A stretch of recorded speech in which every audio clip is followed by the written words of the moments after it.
Bonjour à tous, bienvenue. On est ravis de vous revoir avec Soumia.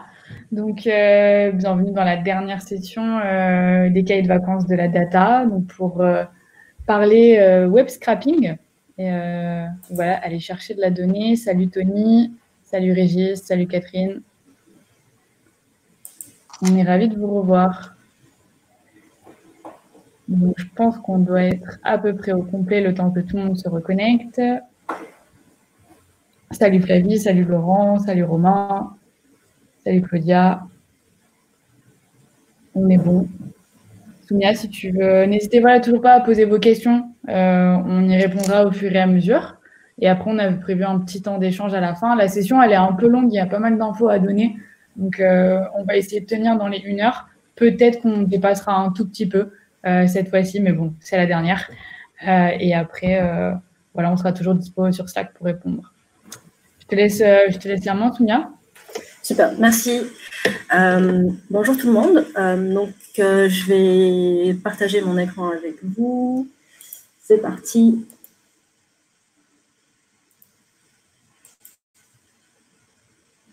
Alors, donc la séance d'aujourd'hui va être principalement, donc on va revoir un petit peu en fait les différentes sources de données qu'on a vues jusqu'à maintenant. On va faire un petit rappel pour bien se situer sur les différents types de données, en fait les différents types de données qu'on a vus ensemble, ce que c'est qu'une liste, un dictionnaire, un data frame. On va faire un petit rappel aussi sur les API et après on va regarder le web scraping aussi, donc une nouvelle façon en fait de trouver des données en scrapant des sites web. C'est parti. Donc, les sources de données.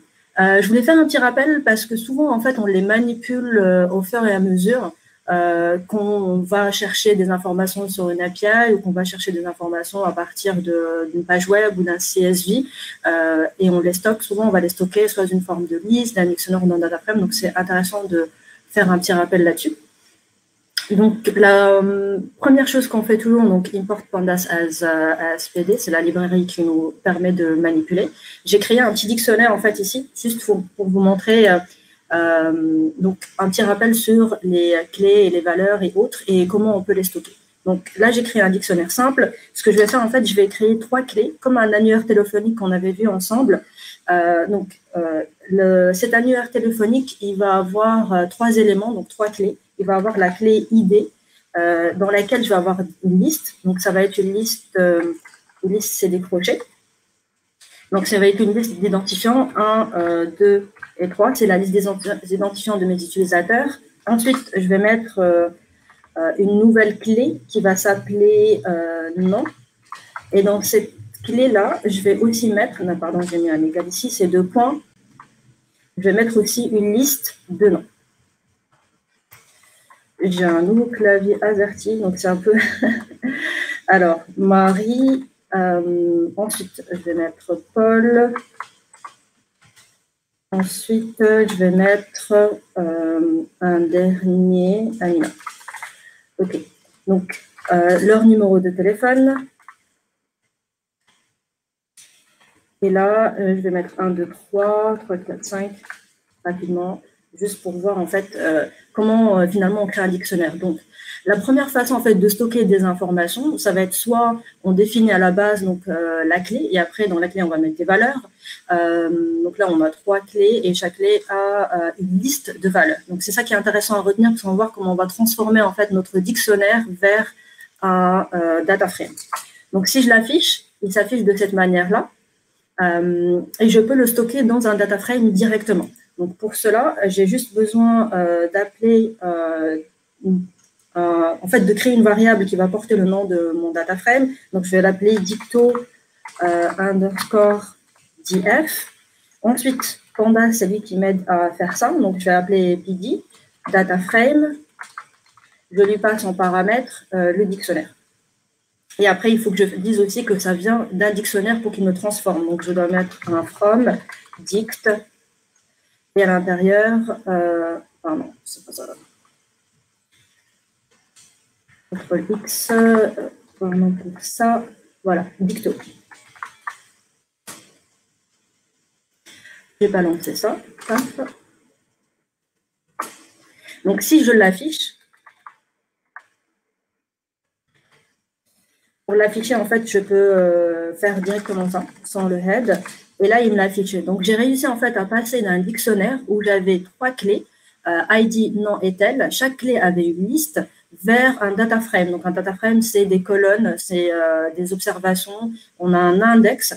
Et donc, il a compris, en fait, comment passer de ce petit dictionnaire-là avec ID, nom et tel, que ID, c'était le nom de ma colonne, nom, le nom de ma deuxième colonne, et tel, le nom de ma troisième colonne, et que la liste que j'ai à l'intérieur de ces différentes clés, ce sont en fait les valeurs de mes colonnes. Donc, c'est une façon très simple, en fait, de créer de la donnée et de la stocker sous format data frame, et après, je peux la stocker sous format CSV. Une autre façon de créer, en fait, un data frame à partir d'un dictionnaire, c'est celle-ci. Et celle-ci, en fait, c'est celle qu'on a trouvée quand on a fait les API, c'était lundi. En fait, on avait une liste de dictionnaires. Donc, ça s'écrit de cette manière-là. Donc, on a, ça, c'est une liste, crochet. Ensuite, j'ai un premier dictionnaire dans lequel je vais trouver, en fait, la première information que j'ai ici. Donc, j'ai ID, 2 points. Ensuite, j'ai l'ID, donc là, c'est 1, virgule. Je vais avoir la deuxième clé, donc qui est nom. Ensuite, j'ai Marie dedans. Ça, c'est la valeur de la clé nom. Ensuite, j'ai le numéro de téléphone, donc j'ai ma clé. Et je vais avoir 1, 2, 3. Donc ça, c'est la valeur, en fait, de ma liste. Pour l'instant, j'ai dans ma liste qu'un seul dictionnaire. Donc, si j'affichais la taille, je vais voir que j'ai qu'un seul élément.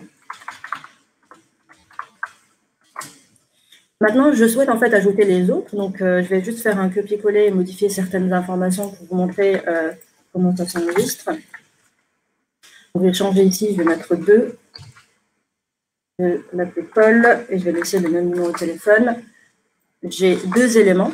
Et je peux aussi stocker donc une liste de dictionnaires sous format data frame. Donc, pour cela, je vais appeler exactement la même ligne. Je vais juste changer le nom de ma variable. Je vais l'appeler liste picto.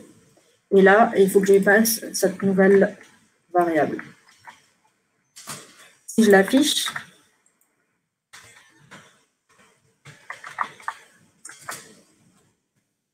donc c'est underscore.df. Voilà, j'ai créé en fait un nouveau data frame. J'ai réussi en fait à transformer donc ma liste de dictionnaires qui s'écrit de cette manière-là vers un nouveau data frame. Donc il y a en fait 2 manières différentes finalement d'enregistrer nos données. Donc soit on les enregistre ligne par ligne sous format dictionnaire et à chaque fois on doit passer l'ID, le nom et le tel sous format donc dictionnaire. Donc c'est liste de dictionnaires, ou je peux avoir ce format qui est un peu plus centralisé, où j'ai en fait le nom de ma colonne, 2 points, la liste des informations. Et donc là, j'ai un dictionnaire avec 3 clés seulement. Voilà, donc j'ai fait un petit rappel là-dessus parce que souvent, quand on va utiliser les API ou quand on va utiliser tout à l'heure le web scraping, il y a beaucoup cette notion en fait de comment je fais pour récupérer de la donnée, et je me base sur quoi pour récupérer de la donnée. Donc pour l'instant, on a vu, on va se baser sur les indices et on va se baser sur le nom des clés. Dans les API, petit rappel, donc on avait besoin de la librairie request pour en fait communiquer avec une API. Donc je dois absolument avoir ces 2 premières lignes-là. On a vu qu'on a utilisé en fait une URL pour accéder directement aux prévisions en fait météorologiques d'une certaine ville. Donc si j'ouvre cette URL dans mon navigateur, je récupère en fait un fichier JSON avec différentes informations à l'intérieur, et on avait vu que ce qui m'intéressait, c'était la partie consolidated weather. Donc, je retourne là-dessus. Donc, une fois que je suis sûre et certaine en fait de mon URL et de l'information que j'essaie de récupérer, donc j'ai juste besoin de la stocker. Maintenant, comment je fais pour communiquer avec ce site? J'ai besoin d'utiliser donc request en fait. C'est ici, c'est la librairie qu'on a importée. Donc request.get, et je lui passe seulement l'URL. Une façon de s'assurer que je vais mettre ça plus bas. Une façon de s'assurer que ça a marché, c'est d'afficher la réponse. Il me répond donc 200. 200, ça veut dire que tout va bien, j'ai réussi à contacter le serveur et il m'a envoyé de l'information. On sait en fait qu'on va nous retourner un point JSON. Donc, c'est pour ça que je peux appeler le JSON sur request.getURL. Donc, on vient de le voir, cette URL-là renvoie un point JSON. D'autres URL peuvent ne pas envoyer de point JSON. Ça dépend vraiment de la documentation de chaque API et ce qu'elle retourne comme information. Donc, étant donné que j'ai stocké le request.getURL dans la variable response, je peux directement appeler le point JSON dessus et l'afficher. Donc là, quand je l'affiche, je vois que j'ai un dictionnaire, donc un peu comme l'exemple qu'on vient de voir. Et à l'intérieur, j'ai différentes clés. Donc la première clé, c'est Consolidated Weather, et c'est elle qui m'intéresse parce que c'est elle qui va me retourner les données météorologiques. Donc je peux la stocker dans une API. Donc ça, c'est une variable que je viens de créer. Je vais stocker ça. Et ensuite, je peux directement en fait appeler des crochets dessus et stocker seulement Consolidated Weather. Donc ça, c'est la clé de mon dictionnaire. Une fois que je l'ai enregistré, je peux maintenant directement passer au data frame parce que j'ai un dictionnaire, je viens de voir, je peux passer d'un dictionnaire à un data frame. Donc, je vais faire data API underscore df point. C'est pd.dataframe. Ensuite, je vais appeler FromDict. FromDict, c'est la fonction qui me permet de transformer, en fait, de lire un dictionnaire et après de automatiquement réaliser, en fait, quels sont les noms de mes colonnes et quelles sont les valeurs correspondantes à chaque ligne. Donc, si je lui passe Data API,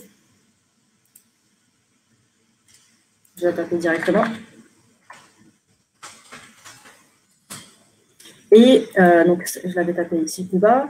Et donc, du coup, je vais afficher ce que je viens de sauvegarder. Et donc là, je vois en fait que je suis passée directement de, donc on va aller le voir, de ce JSON. Donc, je suis passée de ce JSON.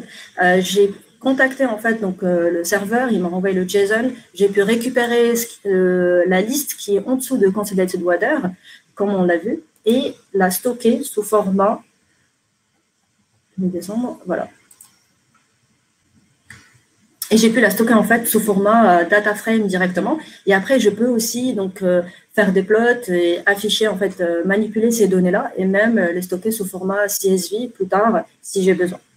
Donc ça, c'était la partie API. On avait besoin de finalement deux fonctions. On a besoin de la librairie request qui nous permet de communiquer avec l'URL, donc avec le serveur, et de nous récupérer le fichier JSON. Une fois qu'on a récupéré le fichier JSON et on a vu en fait quelles sont les différentes clés qu'il faut stocker pour avoir les données qui nous intéressent, parce qu'on était intéressé par la prévision, donc là on le voit, par les prévisions météorologiques des 5 prochains jours. On a utilisé la fonction FromDict qui permet de lire un dictionnaire et de le stocker après sous format data frame. Voilà, donc ça, c'était le petit rappel. Et si vous avez des questions, n'hésitez pas. Je regarde s'il y a des questions pour l'instant sur cette partie-là. OK. Donc, pour l'instant, on n'a pas de questions. Je vais passer directement à la partie web scraping. Donc là, on le voit, en fait, on peut aussi stocker ce que je viens de créer ici sous format de CSV si vous en avez besoin. Donc, je vous laisse la ligne de commande pour vérifier ça plus tard. Alors, le web scraping. La différence avec les API. Alors, le web scraping, en fait, ça va être une méthode qu'on va utiliser clairement quand on n'a pas réussi à trouver les informations d'une autre manière. Ça veut dire qu'on a cherché sur Kaggle, on n'a pas trouvé de fichier CSV, on a trouvé de fichiers CSV nulle part, et on n'a pas d'API qui nous permettent de récupérer des informations directement. Et on est obligé, en fait, d'aller lire des pages web et de chercher les données qui nous intéressent. Donc, pour cela, un exemple qu'on va prendre, ça va être, en fait, on va essayer de scraper les 250 meilleurs films du site IMDb. Pour ça, il faut déjà, en fait, qu'on trouve l'URL qui nous donne cette information-là. Donc là, je l'ai ouverte dans une page à côté. Alors, je vais la réouvrir, je pense. Voilà. Donc, on va essayer en fait de scraper ce site web. Pourquoi? Parce que il n'y a aucun autre moyen de trouver ces données-là ailleurs que sur le site et sur la page de IMDb. Et on souhaite en fait récupérer, on va voir comment on va faire pour récupérer le titre des 250 meilleurs films par IMDb, la langue, en fait la durée de chaque film et la sortie, donc l'année de sortie de chaque film. Pour faire ça, il y a plusieurs manières, donc on peut faire manuellement venir ici, copier-coller à la main, ça peut prendre un peu de temps. On va utiliser du web scrapping et pour utiliser du web scrapping, la première chose, c'est de regarder en fait le code HTML. Le web scrapping, ça veut dire qu'on va récupérer le code HTML de chaque page et dedans, on va essayer de chercher les informations qui nous intéressent. Donc, il y a plusieurs manières de voir le code source d'une web page. Donc, vous avez clic droit, View Page Source. Et donc là, vous avez la source qu'on peut copier-coller dans un fichier TXT, ce qu'on ne va pas faire parce que ça peut prendre beaucoup de temps. Et il y a la fonction. On va voir en fait qu'il y a une librairie qui s'appelle Beautiful Soup qui nous permet de parser l'ensemble de ces informations. Alors, à quoi ça correspond exactement? Je vais faire juste un petit rappel sur la partie HTML et à quoi ressemble en fait un fichier HTML très très simple. Donc, j'ai pris en fait ce fichier-là. Ça, c'est un fichier HTML qui est très simple avec donc différentes balises. Vous avez souvent en fait la structure d'un fichier HTML, c'est un peu en forme d'arbre. Pour l'instant, on a vu que les dictionnaires, on a différentes clés. Ces clés-là, en fait, elles sont au même niveau. Donc, on peut juste dire donne-moi la clé title ou donne-moi la clé nom et il pourra nous renvoyer l'ensemble des informations qui sont en dessous. L'HTML, en fait, il est un peu différent parce que c'est une sorte d'arbre. Ça veut dire quoi? Ça veut dire qu'en fait, on a une première balise qui s'appelle HTML qui encapsule différentes balises, donc qui s'ouvrent et qui se ferment, qui peuvent être soit au même niveau, soit à différents niveaux. Donc, pour l'instant, on a HTML et à l'intérieur, on a donc deux balises. On a une balise qui s'appelle head et on a une balise qui s'appelle body. Ensuite, dans chaque balise à l'intérieur, il y a différents types d'informations. Et nous, ce qui nous intéresse, c'est de pouvoir parser, c'est-à-dire lire le code source d'une page web et être capable de récupérer, en fait, par exemple, le titre de la page, être capable de récupérer des informations qui sont enregistrées dans une liste ou autre chose. Et pour cela, ça revient un peu à la même chose que ce qu'on a fait avec un dictionnaire où on accédait en fait à des clés pour récupérer des valeurs. Alors, comme le format est beaucoup plus complexe qu'un dictionnaire, on va utiliser un parseur à qui on va communiquer en fait le nom de nos différentes balises qui contiennent les informations qui nous intéressent. Et on va le voir qu'en faisant de cette manière, en parsant de cette manière-là, on peut récupérer pas mal de choses sur les sites web. Donc, si je reviens sur mon IMDb, donc on a vu View Page Source, ça nous permet de voir la tête que ça a, la page HTML. Je peux aussi inspecter. Donc, vous avez clic droit Inspect, ça permet en fait d'inspecter comment est structurée notre page. Donc, si je commence en fait d'ici, donc on l'a vu, on a HTML. Et à l'intérieur d'HTML, j'ai différentes balises. Donc, j'ai le head, dans lequel il y a pas mal de choses. Donc, souvent, il y a la partie CSS, etc. J'ai le body, donc c'est le reste de ma page. Et à l'intérieur, je vais avoir beaucoup de choses. Souvent, les pages HTML, elles sont très, très riches. Elles ne sont pas aussi simples que celles que je vais vous montrer. Et donc, la manière la plus simple de trouver de l'information, c'est d'aller directement dessus. Pour aller directement dessus, vous devez utiliser ça. Alors, j'espère que vous arrivez à le voir. J'ai un petit curseur ici qui me permet de sélectionner en fait un élément dans ma page et j'aurai le code HTML correspondant. Donc, je n'aurai plus besoin de chercher ici, mais plutôt d'inspecter en fait les différents éléments. Donc, si je prends par exemple le but de mon scrapping, c'est d'aller chercher les titres des meilleurs films, donc les 250 meilleurs films. Donc, je vais cliquer ici, Select an Element, et je vais aller directement sur mon titre. Quand je vais sur mon titre, il me dit que ça correspond, en fait, cette information-là, elle est stockée ici. Donc, je vais dézoomer. Il y a un peu de latence. Donc, la première chose que je dois faire, donc, on a vu, je refais, j'ai View Page Source, mais en dessous, j'ai Inspect. Une fois que vous avez cliqué sur Inspect, donc vous avez cette fenêtre qui s'ouvre qui nous permet d'inspecter le code HTML de la page et qui nous permet d'inspecter élément par élément. Donc, après, j'ai un curseur qui est là. Ce curseur-là me permet en fait de naviguer sur ma page et en allant d'un élément à un autre, je peux voir le code HTML correspondant qui m'a permis en fait d'afficher ce texte de cette manière-là et d'avoir une sorte de font derrière qui s'applique. Donc, ce qui m'intéresse, c'est le titre. J'arrive sur le titre ici et on me dit que le titre, il est encapsulé donc, dans la balise A, qui est en général un lien, avec la référence vers le lien, etc. Donc ensuite, si je continue de me balader, je vais voir que j'ai... ce qui m'intéresse aussi, c'est de connaître la durée de mes films. Donc la durée de mes films, elle est là. Donc si je clique dessus, vous allez le voir, elle est dans un petit span ici. Je vais faire ça, bloquer. Donc là, elle est à l'intérieur d'ici. Et ensuite, je suis intéressée par l'année de sortie du film. Et l'année de sortie du film, elle est ici. Donc il faut que je refasse le inspect. Elle est ici, là. Je vais vous montrer en fait comment on fait finalement pour récupérer toutes ces informations-là avec les différentes fonctions qui vont bien. Donc la première chose qu'on va faire déjà, c'est de récupérer la page, enfin le contenu HTML de la page, et après au fur et à mesure, on utilisera les fonctions nécessaires pour voir ces données. Donc je retourne sur mon code. Donc la première chose dans Scrapin, c'est de récupérer donc, déjà d'avoir la librairie qui va bien. Donc la librairie qui nous permet de parser le contenu HTML, c'est Beautiful Soup. Ensuite, j'ai besoin d'URL, c'est à peu près comme l'API. Donc, mon URL, c'est celle-ci. Je vais la copier, comme j'ai fait pour une API. J'ai besoin de contacter, donc j'ai besoin d'une connexion Internet. Donc là, je vais passer ça. Je la stocke juste dans une variable. Ensuite, comme j'ai fait pour l'API, j'ai besoin d'un get. Donc, j'ai toujours besoin de request aussi. Je vais vous l'ajouter ici, comme ça... j'ai besoin de request toujours, parce que le request, c'est ce qui me permet en fait de faire de l'HTTP, de contacter le serveur. Request.getURL. Et j'ai ajouté aussi un header ici, parce qu'en fait, pour discuter en fait avec le site en anglais, autrement, vous pouvez choisir la langue que vous souhaitez. Sauf que ici, mon navigateur, j'ai le contenu en anglais. Je voulais m'assurer que aussi, quand je fais un get, j'ai aussi un retour en anglais. Donc, comme ça, on pourra comparer plus facilement les deux contenus. Donc, response égale à request.getURL. Pour l'instant, j'ai ajouté un header pour dire que je souhaite avoir le contenu en anglais.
Et bonjour.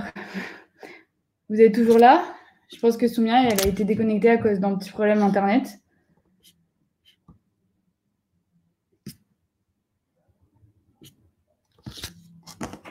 Ok.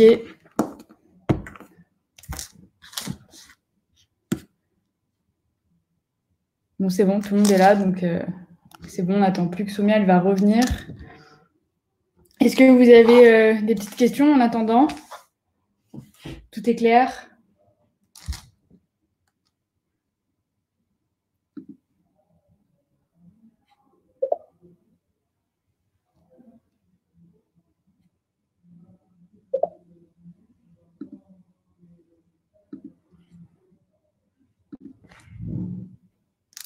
Ok, bah, tout a l'air clair, c'est parfait. Alors malheureusement, je ne vais pas pouvoir prendre la suite de Soumia, mais elle va arriver, je pense. Il y a un petit souci d'Internet. C'était bien mes vacances, bah, c'était parfait. C'était des vacances, c'était très bien.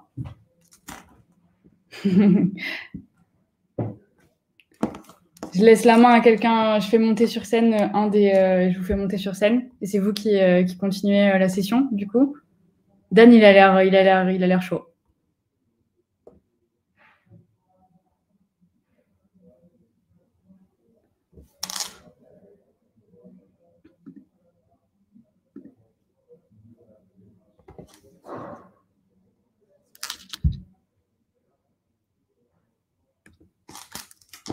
Hop.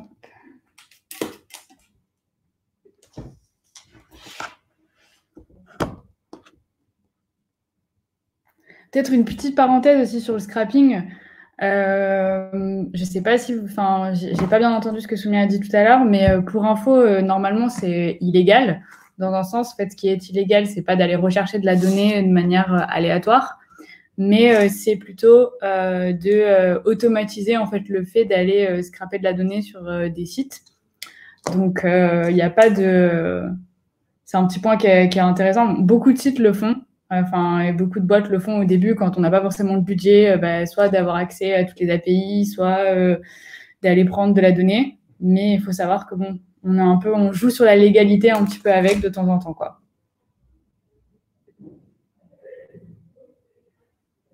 Donc c'est bon à savoir.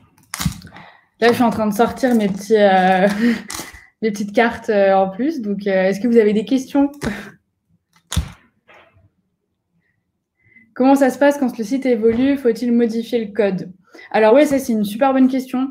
Alors je vais plutôt parler en partie développement web parce que moi c'est ce que je connais le mieux. Mais il y a pas mal de sites qui en fait sont inscrapables dans un sens parce qu'ils changent souvent les balises en fait que vous allez rechercher et par exemple les classes que vous allez utiliser, etc. Et du coup, soit il faut faire évoluer notre code de notre côté si on est allé scraper de la donnée, soit il faut passer souvent à la version payante en passant par les API pour avoir accès à cette donnée. Par exemple, ça va être très compliqué, même je pense que c'est infaisable de scraper de la donnée de Facebook, tout simplement parce qu'ils n'ont pas du tout ouvert les rames pour que vous puissiez aller chercher de la donnée, quoi.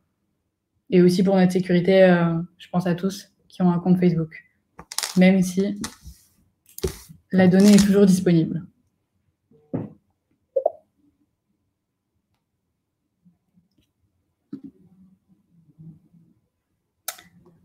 Je vais en profiter de répondre à une question plutôt tournée sur la formation, du coup, puisque c'est un peu plus mon domaine.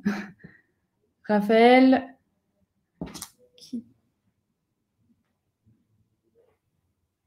Oui, totalement. Très bonne remarque de Raphaël aussi. Le fait, quand vous allez scraper de la donnée, il y a pas mal d'infos à nettoyer dans un sens avant de l'utiliser parce qu'elle n'est pas forcément utilisable de suite. Alors qu'en passant par l'API, surtout si c'est une API payante, notamment les entreprises en fait ont réfléchi pour vous faciliter la vie quand vous allez chercher de la donnée. Vous avez vu quand on a bossé sur ça lundi, vous avez eu toute une documentation qui a expliqué comment récupérer de la donnée grâce à l'API. Et chaque API que vous allez utiliser va vous donner en fait une documentation comme ça en tant que développeur et va vous dire voilà, pour aller chercher telle information, tu dois faire telle requête. Et il vous explique toutes les options aussi que vous pouvez mettre et que vous pouvez paramétrer, par exemple. Et tout ça, ça vous rend de la donnée qui est utilisable directement avec très peu de code et donc, du coup, très peu de modifications. Donc, c'est beaucoup plus simple aussi. Donc, c'est pour ça qu'il y a beaucoup de gens qui passent par ça. C'est un peu un business, les API, en ce moment. Donc, c'est hyper cool à utiliser. Mais ça peut revenir très cher aussi au bout d'un moment donné. Et du coup, pour répondre à la question de Donatien, question plus tournée sur la formation, peut-être pour la fin de session aujourd'hui. Bon, écoute, je vais répondre maintenant.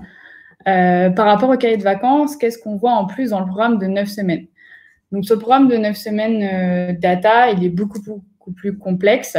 En fait, là, vous avez vu vraiment une petite initiation, donc je dirais même pas un quart en fait de la formation data, notamment parce qu'on n'est pas rentré dans l'intelligence artificielle. Donc, tout ce qui est orienté machine learning, deep learning, c'est-à-dire entraîner en fait des ordinateurs à programmer en fait de la donnée, à faire marcher des petits programmes qui vont faire que vous allez pouvoir prédire si tel tweet est positif ou négatif, si tel appartement est au prix du marché, etc. par exemple. Donc ça, c'est des exemples. Et ensuite, on bosse sur un gros projet à la fin, qui est soit un projet qu'une entreprise vous a amené avec des données de l'entreprise, donc un projet hyper concret, soit un projet que les étudiants ont présenté. Et les étudiants bossent dessus pendant les 10 derniers jours de la formation. Donc vraiment, le but, c'est de mettre en place tout ce que vous avez appris sur les 7 dernières semaines sur cette action vraiment concrète et prendre des décisions stratégiques, créer des modèles, etc. Et prendre de la donnée et surtout l'analyser pour en faire quelque chose de positif. J'espère que ça a répondu à tes questions. Donatien, n'hésite pas si tu en as d'autres.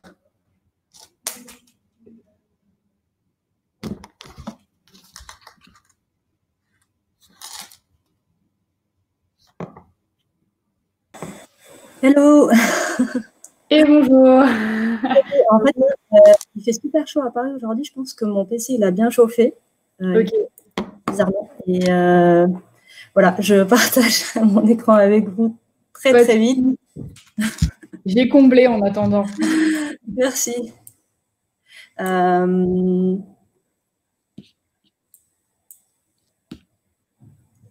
Alors, Dan Carbone me dit que je tape trop vite.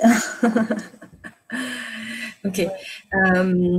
Alors, je ne sais pas à quel moment ça a coupé, en fait. Si on peut juste me dire, comme ça, je suis sûre de reprendre un bon moment. Mais je pense que c'était peut-être au web scrapping. Est-ce que quelqu'un se souvient exactement du moment? Catherine est en train de taper.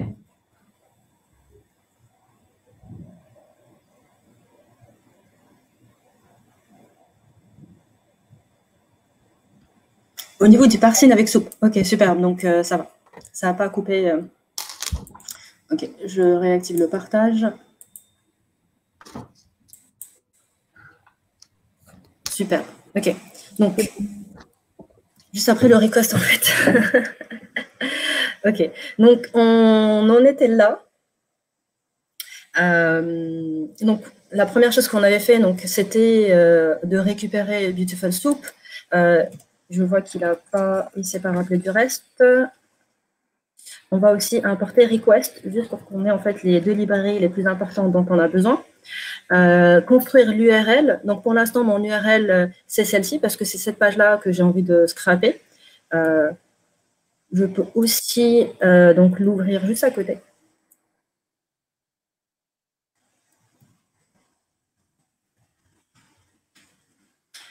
Voilà la page que j'essaie de scraper. Ensuite, donc response-request.get, c'est exactement comme on a fait pour les API. Je lui passe mon argument l'URL et j'ai passé headers ENUS pour être sûr que j'ai aussi anglais parce que là, c'est en anglais et j'ai envie de récupérer ma page HTML en anglais. Donc, je lance ça. L'URL, je dois la définir avant. Ensuite, pour récupérer donc, le HTML, en fait, j'ai juste besoin d'appeler content sur response. Donc, c'est ici que ça avait arrêté de marcher. Donc là, ça marche. Et je vais aussi voir la réponse, donc pour m'assurer. Voilà. Donc là, j'ai tout le contenu HTML de ma page. Donc, c'est cette page, en fait, qu'on a vu juste là, le top 250, view page source. Si je fais view page source, c'est exactement ça que j'ai récupéré. Dans ma variable HTML response.content. Donc, je vais la cacher. Je dois cliquer ici pour la cacher. Maintenant, en fait, c'est Beautiful Soup qui va me permettre de parser les différentes informations. Donc, pour l'appeler, en fait, je l'appelle comme j'appelais request, en fait, plus haut. Donc, je vais juste appeler Beautiful Soup, parce que quand je l'ai importé sous ce format-là. Je ne l'ai pas appelé autre chose. Ensuite, lui, il a un petit parseur. Donc, je lui passe ma variable HTML en premier argument, donc HTML, parce que mon contenu HTML, il est stocké là-dedans. Virgule, et je dois lui dire quel type de parseur il doit appliquer, parce qu'il peut aussi faire du XML. Donc là, je dois écrire HTML.parseur de cette manière-là, ni de majuscule ni de minuscule, parce qu'autrement, ça ne va pas marcher. Donc, pour l'instant, il m'a parsé le contenu soupe. Ça veut dire quoi? Ça veut dire que je peux accéder aux informations qui sont à l'intérieur de ma page en appelant en fait soit des fonctions, soit des mots-clés un peu, des mots-clés en fait, c'est des clés comme un peu ce qu'on faisait dans les dictionnaires. Pour vous montrer ça, donc imaginons que je souhaite récupérer le titre de ma page. Donc si je voulais récupérer le titre de ma page, il aurait fallu que je cherche ici la balise title.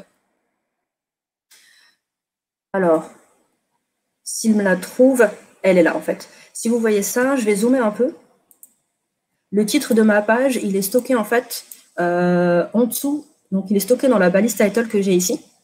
Ça grandit. Et pour ça, en fait, j'ai juste besoin de faire soup.title pour récupérer l'information. Il y a beaucoup de latence. Je suis désolée, je pense que mon PC, il va pas très bien. Tout va bien. Voilà. Et voilà. Donc, je remonte. Soup.title me permet en fait de récupérer le titre. Je vais le stocker dans une variable qui s'appelle titre. Par contre, si vous regardez bien, en fait, quand je fais soup.title, il me retourne aussi les balises title et l'information à l'intérieur. Ça m'intéresse pas trop. Il y a une façon de faire, c'est d'appeler .string dessus. Quand je fais .string, en fait, il m'enlève les balises et il me garde en fait que l'information qui a été enregistrée en fait à l'intérieur de ces balises-là. Donc maintenant, je peux stocker cette information-là. Donc ça, c'est la chose la plus simple à récupérer. En général, quand j'ai des balises du type title et autres, des choses que potentiellement elles ne seront pas redondantes, elles figurent une fois dans une page parce que c'est le titre principal, je peux les récupérer de cette manière-là. Ce qui est beaucoup plus compliqué, en fait, c'est quand je souhaite récupérer des éléments dans une page et qui sont répétitifs. Donc, si je retourne ici, je réinspecte ma page avec ça. On disait que ce qui nous intéressait, c'était de récupérer les titres. Donc, le titre qui est ici, quand je l'inspecte, il est enregistré donc, dans un petit lien qui s'appelle A. Ce petit lien qui s'appelle A est à l'intérieur de H3. Donc, comme je disais, c'est une sorte d'arbre. Il y a une feuille et après, il y a la feuille d'au-dessus qui est H3. Et au-dessus de H3, il y a div avec la classe. Donc, ça, c'est pour la partie CSS, lister, item, content.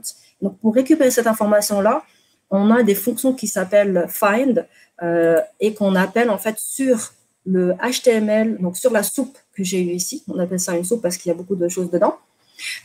Et je dois utiliser en fait la fonction find. On va le voir aussi, il y a deux fonctions. Il y a la fonction soit find all. Pour l'instant, on va faire juste la fonction find pour avoir le premier élément. Après, on va faire la find all pour avoir plusieurs éléments. Et cette fonction find, ce qu'elle fait, c'est qu'elle va chercher dans mon HTML toutes les balises. Donc là, je vais lui dire, je cherche une balise qui s'appelle div et qui porte la classe qui m'intéresse, donc elle est ici. Si je remonte, c'est lister-item-content. Un peu comme la clé que j'ai utilisée dans mon dictionnaire et qui englobe en fait l'information dont j'ai besoin. Donc, si je lance ça, maintenant, je vais afficher movie et ça me retourne en fait tout ce qui est à l'intérieur. Donc, ça va me retourner le H3 que j'ai ici, ça va me retourner le petit A que j'ai là, et ça va me retourner le reste. Moi, ce qui m'intéresse, en fait, c'est le titre qui est à l'intérieur de mon A. Et pour ça, je dois appeler, en fait, d'autres find. C'est-à-dire que je fais un find, dans un find, je dois encapsuler, en fait, beaucoup de find pour aller chercher petit à petit l'information qui m'intéresse. Donc là, une fois que j'ai ça, je vais devoir faire un... Donc là, je vais garder ça, comme ça, on sait de quoi on parle. Donc, la balise div, en fait, elle encapsule donc H3 et elle encapsule A. Donc, je dois absolument chercher H3 une fois que j'ai trouvé la div. Et dans mon H3, je dois chercher la balise A. Et maintenant, j'ai enfin réussi à récupérer le titre du film qui m'intéresse. Et comme on l'a vu plus haut, la façon de récupérer le texte, c'est d'ajouter un point string à la fin. Donc, je dois absolument ajouter donc, ça. Et maintenant, j'ai réussi à récupérer enfin le titre de mon film. Est-ce que vous avez des questions là-dessus? Sur la façon avec laquelle en fait on cherche les informations dans une page, comment on récupère. Donc, il faut récupérer, donc, il faut sélectionner l'élément, savoir le code. En fait, on doit savoir dans quelle valise cette information-là elle est encapsulée pour que notre fonction find, qui fait partie en fait de la librairie Beautiful Soup, nous aide en fait à trouver l'information dans la soupe que nous renvoie la page HTML. Oui, c'est assez, c'est assez compliqué. C'est pour ça que c'est souvent la dernière solution à laquelle qu'on utilise en fait pour récupérer des données parce que c'est assez facile. Ensuite, donc maintenant que j'ai récupéré ça, je vais peut-être le stocker aussi dans quelque chose qui s'appelle title. Ce sera plus simple. Maintenant, je dois trouver en fait la durée du film. Donc, dans ma page HTML, donc j'ai ça. La durée du film, elle est là, elle est toute petite, et je vois qu'il est dans une classe span qui s'appelle runtime. Et là, à l'intérieur, ici, elle s'appelle 142 000. Donc, ma clé, en fait, c'est un peu ma feuille que je dois récupérer. C'est celle-ci. Une fois que je l'ai récupérée, je peux faire un string pour récupérer ce qu'il y a à l'intérieur. OK. Donc, on va faire ça. Donc, là, je retourne ici. Donc, ça, c'est ma classe, en fait, que j'ai récupérée tout à l'heure où il y a tout dedans. Il y a le titre, il y a la date et il y a la durée. Donc, une fois que j'ai ça, j'ai pu récupérer le titre. Maintenant, je vais récupérer la durée en faisant la même chose que ce que je fais ici. Donc, je retourne dans la durée du film et je dois lui passer, en fait, donc, le nom de ma classe, le nom de ma balise. Je vais ici. Donc là, on est dans 142 minutes et ça s'appelle span et runtime. D'ailleurs, je peux même le voir. Je ne sais pas si vous le voyez au-dessus. Là, c'est le premier truc qui a écrit span et runtime. Donc, j'ai juste besoin de dire span et classe. Il faut un underscore égal à runtime sans me tromper parce que si je me trompe, il ne va pas la trouver et il ne va rien me renvoyer. Donc là, il m'a renvoyé 142 minutes. Une fois qu'il m'a renvoyé 142 minutes, je peux récupérer les 142. Alors, il y a plusieurs manières de récupérer le 142. Donc, déjà, on va faire un string. Vous pouvez utiliser des regex et vous pouvez utiliser plein d'autres choses. Moi, ce que j'aime bien utiliser, en fait, c'est plus une liste avec des indices. Pour l'instant, ça marche bien. C'est-à-dire que cette information-là que j'ai ici, 142 minutes, c'est une liste avec plusieurs caractères et chaque caractère est stocké à un indice bien défini. Donc, si je le stocke dans une variable, ensuite j'ai besoin, donc je le print, juste pour vous montrer. Si j'ai besoin d'accéder à 1, je dois juste faire durée à l'indice 0. Et ça me renvoie 1. Si j'ai besoin de 14, donc je vais de l'indice 0 à 2, parce qu'en fait, il ne prend pas l'indice 1. Maintenant, j'ai besoin de l'indice 2 aussi, donc je vais jusqu'à 4 normalement. 3. Et voilà. Donc là, j'ai récupéré 142. Et c'est exactement ce que je dois faire, en fait, pour stocker la durée. Donc, je fais ça. Je vais remplacer ce que je viens de créer par ça. Je réaffiche. J'ai plus que 142. Et là, il faut aller chercher la durée, enfin, l'année de sortie du film. On n'a pas fini. Alors, je fais la même chose. J'inspecte l'année. L'année, on me dit qu'elle est dans un span aussi, lister-item-year. Donc, maintenant qu'on a compris la mécanique, on va faire exactement la même chose. Donc, movie find, c'est un span, class, underscore, et lister item year.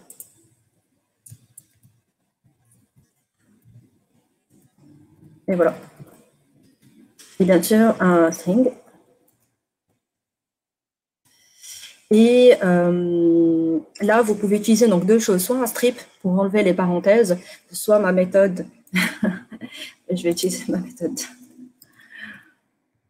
Qui est de dire, je vais vous montrer, et de dire que year est égal à year, donc ce que je viens de stocker, à partir de l'indice 1 jusqu'à, je peux même faire len de year moins 1, par exemple.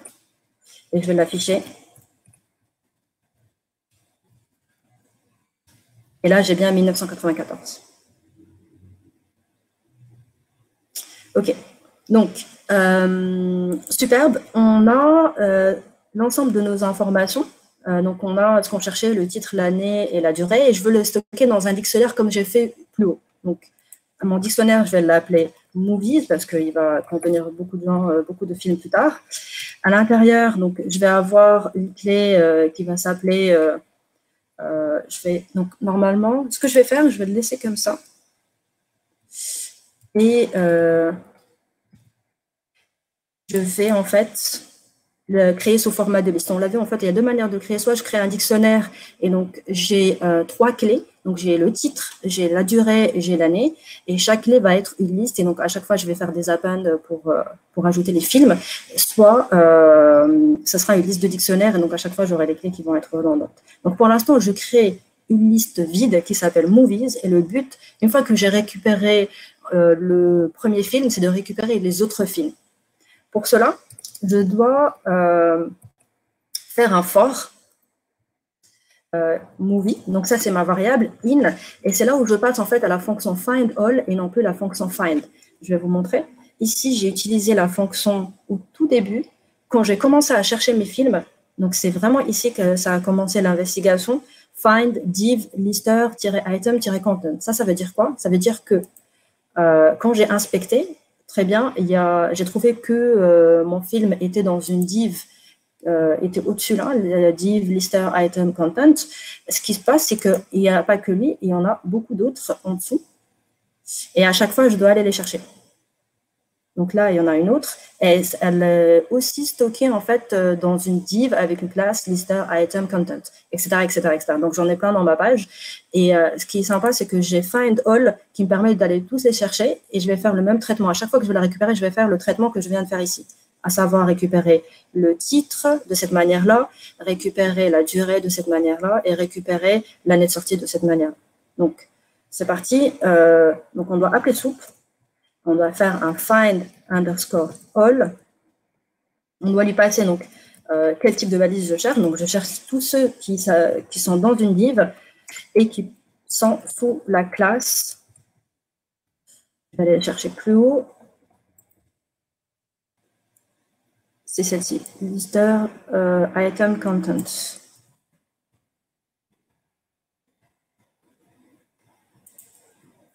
Voilà. Donc, il va me retourner en fait élément par élément. Sur chaque élément, je vais récupérer, donc on a dit title, qui est movie.find. Donc, on l'a vu, il y a un H3. Ensuite, il y avait un A. Et il y avait beaucoup de choses qu'on va aller copier pour aller plus vite. Donc, c'était tout ça. Je vais juste vérifier. Oui, c'était tout ça. Voilà. Donc ça, c'est mon title. Je le copie et je l'ajoute dans ma boucle ici. Je vais chercher aussi donc, la durée qui est là. Et je vais chercher l'année ici. Et une fois que j'ai fini, en fait, je peux ajouter ces informations-là dans ma liste. Donc, je vais faire un movies append. Donc, ça, c'est ma liste. J'utilise un append parce que c'est une liste. Et à l'intérieur, j'ajoute des dictionnaires. Dans ce dictionnaire-là, je vais avoir une clé qui s'appelle title, comme j'ai fait avec l'exemple. Et elle prend la variable title. Ensuite, j'ai une clé qui s'appelle durée.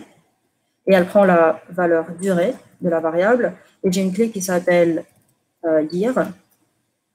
Année, j'aurais pu. Désolée, je mélange le français et l'anglais, mais bon. Et elle prend year. Et on la lance. Et il nous dit non. OK. Tac. Donc là, elle s'est lancée. Pour être sûr que ça a marché, le mieux, c'est de tester. Et de voir ce qui nous a bien stocké dans Movies. Donc là, il m'a stocké bien une liste. Et c'est une liste de dictionnaires. Dans chaque dictionnaire, j'ai tous mes films. Si je regarde la taille de tout ça, et j'en ai 50, parce qu'en fait, dans cette page, je vais vérifier que j'en ai bien 50. Je vais enlever ça, dézoomer. Donc, ça va de 1 à 50, et c'est Psycho, le dernier film. Je vais regarder aussi, m'assurer que j'ai bien récupéré tous les films. Donc, pour ça, je peux faire 49, je pense. Ouais. Et donc, à 49, j'ai bien le film Psycho qui dure 109 minutes et à 1960. Et là, je viens de me rendre compte que j'ai oublié d'enlever minutes et ça. Donc, on va le faire.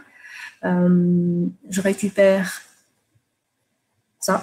En fait, j'enlève ces informations-là parce que les enregistrer sous format les enregistrer sous format int, c'est beaucoup plus intéressant pour nous parce que on peut après les afficher et faire des plots dessus. Si on les enregistre sous format string, quand c'est des chiffres, c'est pas intéressant. On peut faire le traitement plus tard en fait. On peut clairement l'enregistrer sous format string et plus tard, je vais tout refaire parce que je pense qu'il y a.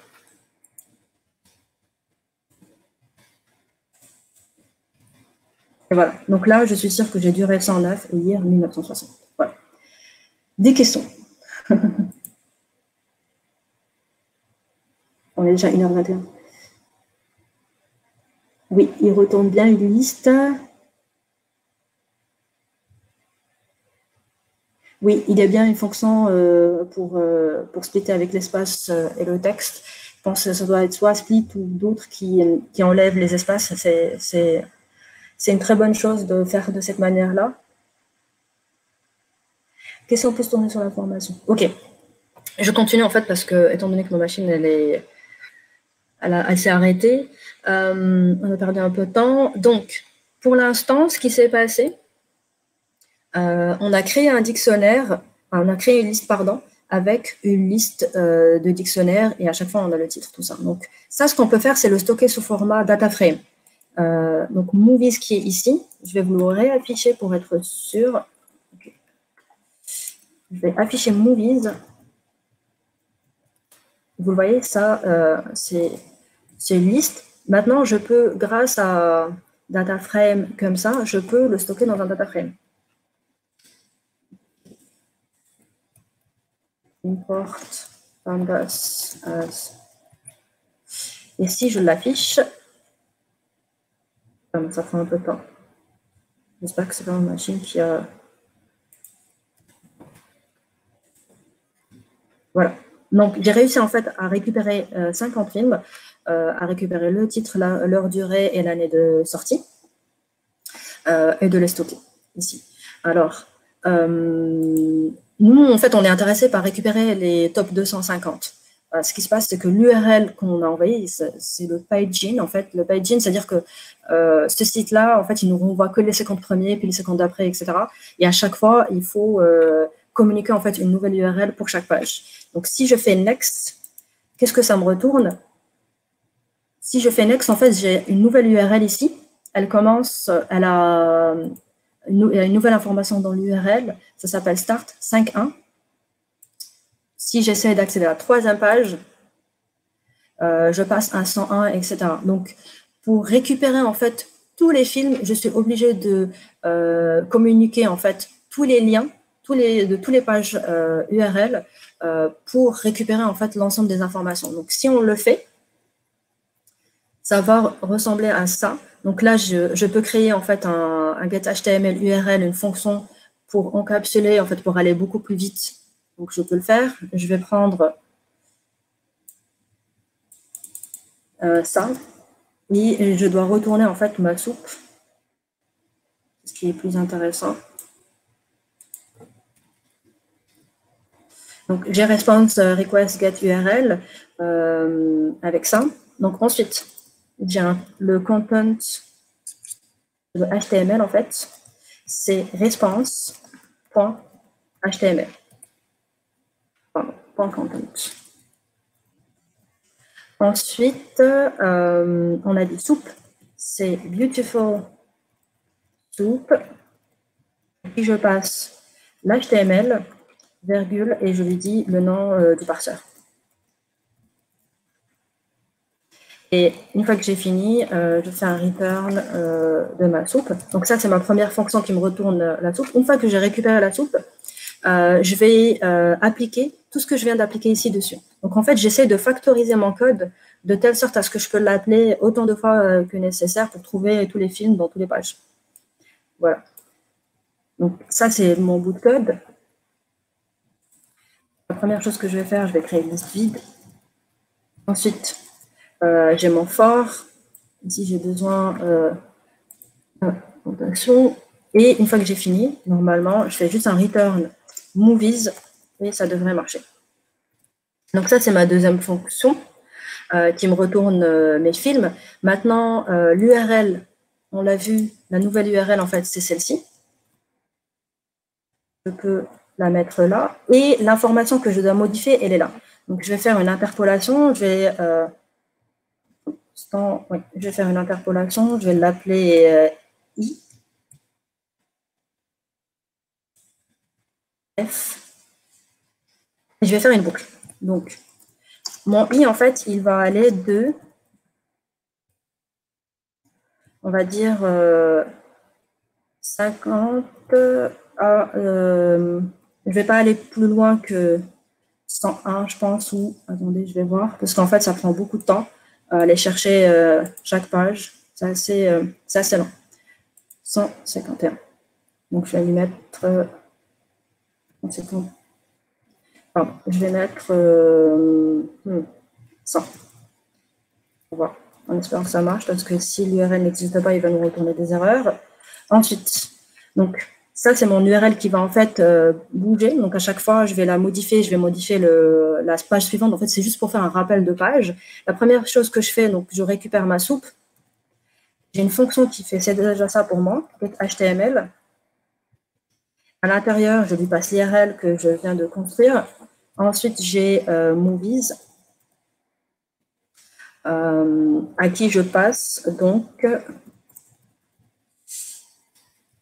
la soupe.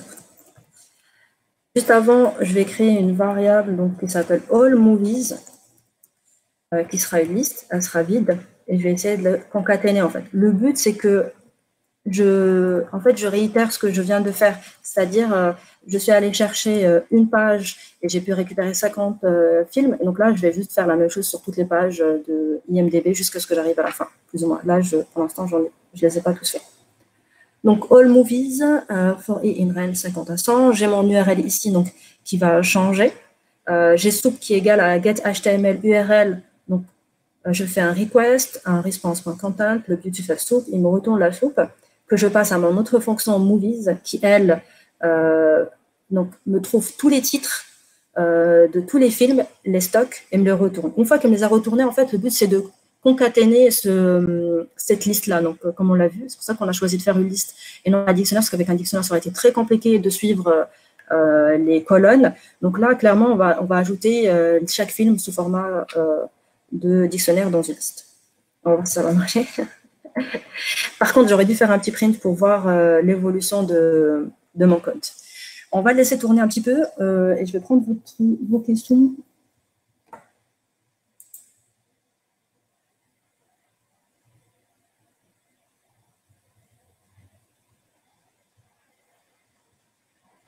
Ok, donc une question c'était pourquoi enregistrer les nombres comme strict plutôt qu'integer? Donc c'était vraiment pour après pouvoir faire des plots et afficher, parce que souvent dans un data frame, vous allez le voir dans la data science en général, on n'est pas du tout intéressé par les strings. Ce qui nous intéresse, c'est les chiffres et les nombres.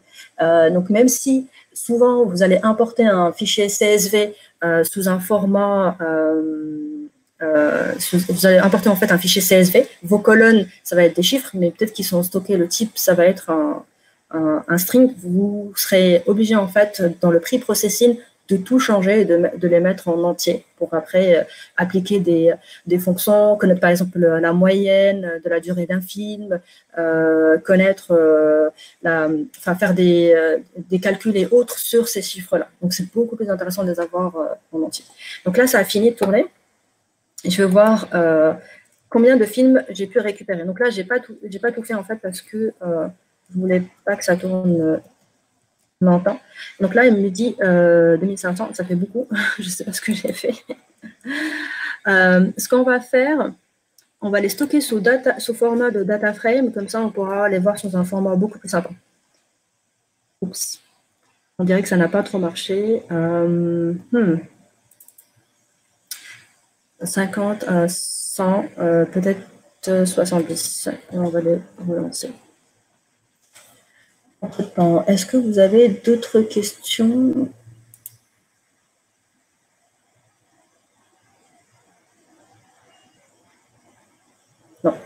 Ok. Ce que je vais faire, je vais juste reprendre un peu le cours pour voir ce qu'on vient de voir. Pardon, c'est API.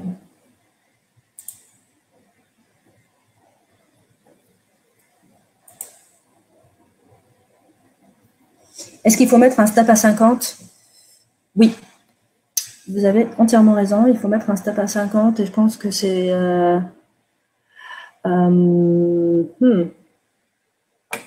pas mal.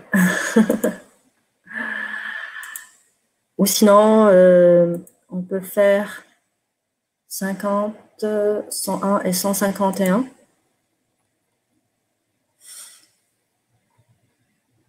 On va mettre ça, 50, 101 et 151.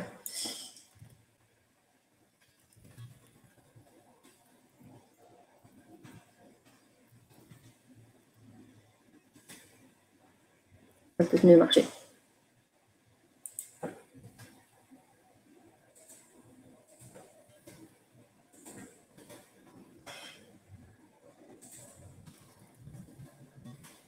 Donc là, j'ai pu récupérer 149 films.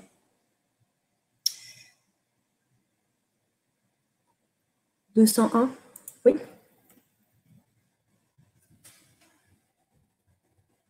Il nous reste quand même... ouais, c'est ça. C'est en train de tourner. Là, j'en ai récupéré 200. 0.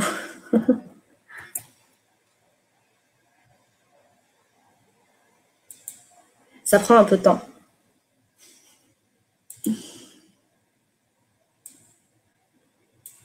Next.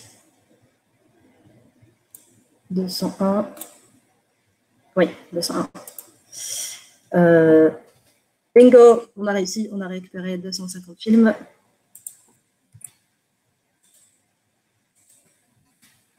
Donc, le dernier, c'est Terminator. Et c'est bien Terminator. Tout va bien. Pour faire un plot, ce qu'on peut faire, donc là, c'est vraiment pour regarder en fait la... Donc, je pense qu'il va me dire qu'il y a des choses qui ne vont pas, parce que je n'ai pas appelé tout de la même manière. All movies underscore DF.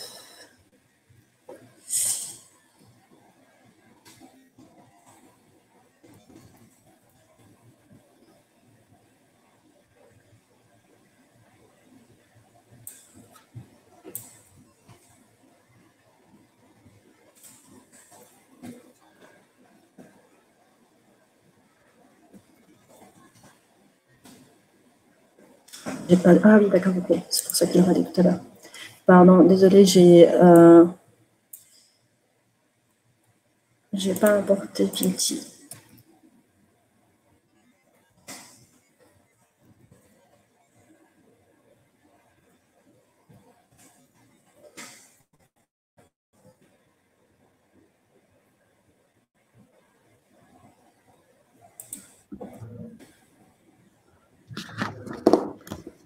Alors, je pense qu'il me faut un index. Est-ce qu'il y a d'autres questions par rapport à la partie web scrapping?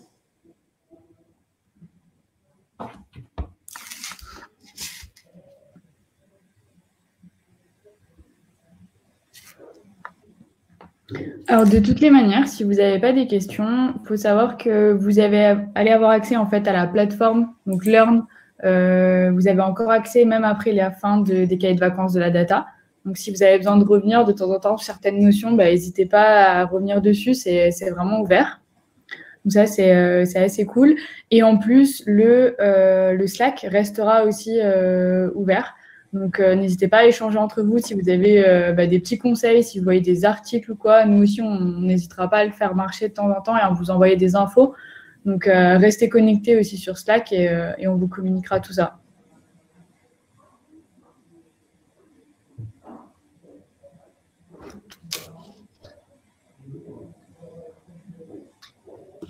Peut-être qu'on peut s'arrêter là sur le cours. Qu'est-ce que tu en penses, Koumia? Oui, Oui, oui, bien sûr. Oui. Je pense qu'on a vu en fait les trois fonctions plus ou moins les plus importantes.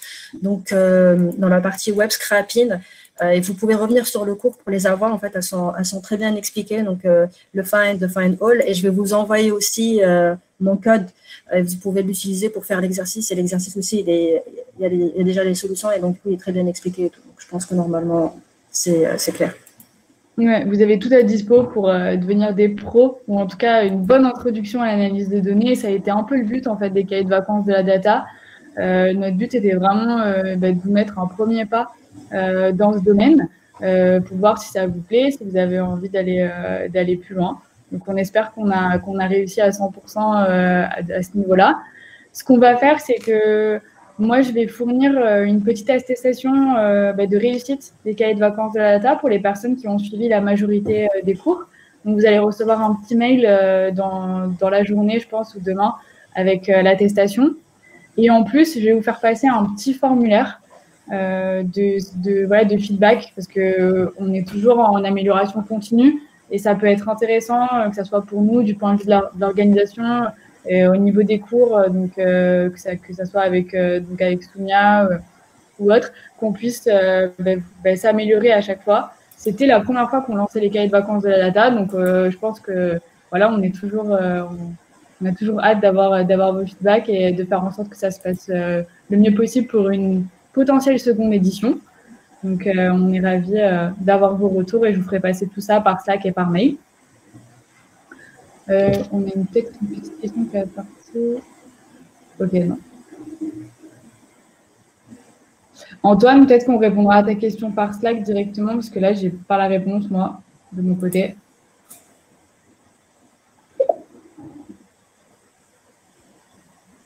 Non plus. Ouais. Je vais voir, je vais me renseigner et on te répondra par Slack. Donc, merci à tous d'être restés jusqu'au bout. Ça m'a fait plaisir de vous voir donc, sur ces 10 sessions. J'espère que vous avez appris plein de choses, que vous allez le mettre en application et qu'on vous reverra bientôt au wagon. Pour info, on a donc la bière du vendredi tous les vendredis où vous êtes les bienvenus. Et vendredi prochain, alors c'est plus en relation avec la formation développement web, mais c'est le démodé de notre batch d'été, de notre promo d'été. Donc c'est leur dernier jour où ils présentent vendredi soir les applications qu'ils ont codées les 10 derniers jours de la formation. Donc, si ça vous intéresse de venir nous faire un coucou et de voir ce qu'on peut apprendre en 9 semaines en code pour la formation développement web, vous êtes les bienvenus le 28. Et ensuite, on lance la formation data, donc, qui démarrera le 5 octobre jusqu'au 4 décembre. Si vous êtes intéressé et que vous n'avez pas eu trop d'infos, vous avez des questions, n'hésitez pas à me faire un petit message sur Slack. Voilà, Gaëtan et Soumia l'ont fait. Donc, n'hésitez pas, si vous avez des questions, je pourrais leur transmettre après derrière. On est toujours dispo. Merci à tous. Passez une bonne journée, bon appétit et on se retrouve sur Slack pour les dernières infos. Au revoir. Merci, au revoir.